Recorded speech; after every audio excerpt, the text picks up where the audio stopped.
ہماری شادی کو 5 سال ہو گئے تھے، پر میں اسے ایک بچہ نہ دے سکی۔ روز لوگوں کے طعنے سنتی رہتی تھی۔ پھر ایک دن میں اپنے شوہر کے پاؤں میں بیٹھ گئی کہ پلیز وہ ایک اور شادی کر لے، پر وہ نہیں مان رہا تھا۔ پھر میں نے اپنی قسم دی، پہلے بہت رویا، پھر مان گیا۔ ہمارا یہ فیصلہ سن کر سب بہت خوش ہو گئے، اور پھر شادی کا وقت آ گیا۔ اس کو تیار کیا، دولہا بنایا، اور سب سے زیادہ خوش بھی میں ہی نظر آ رہی تھی۔ اس کی شادی والی رات آج بھی مجھے یاد ہے۔ رات سے صبح تک اس کے کمرے کے باہر زمین پر بیٹھی رہی۔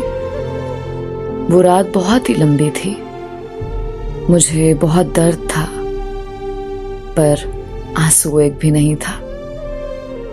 صبح ہوئی تو دلہن کو تیار کیا ولیمے کے لیے۔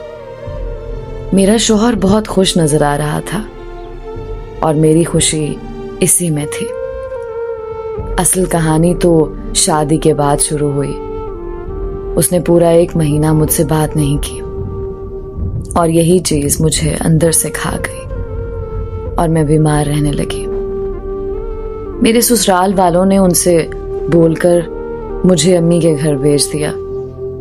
1 سال تک خبر ہی نہ لی کہ میں کس حال میں ہوں، زندہ ہوں یا مر گئی ہوں۔ وہ 1 سال قیامت کی طرح گزرا۔ ایک دن میرے لیے قیامت سے کم نہیں تھا۔ 1 سال بعد اللہ نے ان کو ایک بیٹی اور بیٹے سے نوازا، تو ان کو ایک نوکرانی کی ضرورت پڑ گئی، اور وہ مجھے لینے آ گئے۔ والدین کے منع کرنے کے باوجود میں ان کے ساتھ جانے کے لیے تیار ہو گئی۔ سارا دن مجھ سے نوکرانیوں کی طرح کام لیتے، لیکن اس میں بھی خوش تھی میں۔ بے شک وہ مجھے دیکھتے نہیں تھے، مجھ سے بات نہیں کرتے تھے، لیکن میری آنکھوں کے سامنے تو تھے نا۔ سارا دن کام کرتی اور ساری رات سٹور نما کمرے میں جاگ کر گزار دیتی۔ دن گزرتے رہے، اور میں اسی چیز کی عادی بھی ہو گئی۔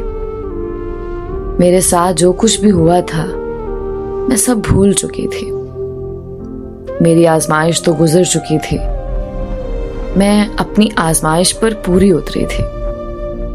ایک دن وہ اپنی بیوی بچوں کے ساتھ شہر سے باہر گیا ہوا تھا، اور اس کی کار کا ایکسیڈنٹ ہو گیا، جس میں وہ خود تو بچ گیا، لیکن اس کے بیوی بچے اللہ کو پیارے ہو گئے۔ اپنے بیوی بچوں کی موت کے بعد وہ حد سے زیادہ پریشان رہنے لگا تھا، اور اسی طرح 4 مہینے گزر گئے۔ جب اس کا غم تھوڑا کم ہوا، حالت تھوڑی ٹھیک ہوئی، تو اس نے میرے نزدیک آنا شروع کر دیا۔ لیکن پتہ نہیں کیوں مجھے اس کا نزدیک آنا عجیب سا لگا۔ پتہ نہیں کیوں مجھے اس کا پاس آنا اچھا نہیں لگ رہا تھا، پر میں کر بھی کیا سکتی تھی، مجبور تھی۔ اپنے پاس آنے سے منع بھی نہیں کر سکتی تھی۔ مرد آخر مرد ہوتا ہے، وہ اپنے آپ کو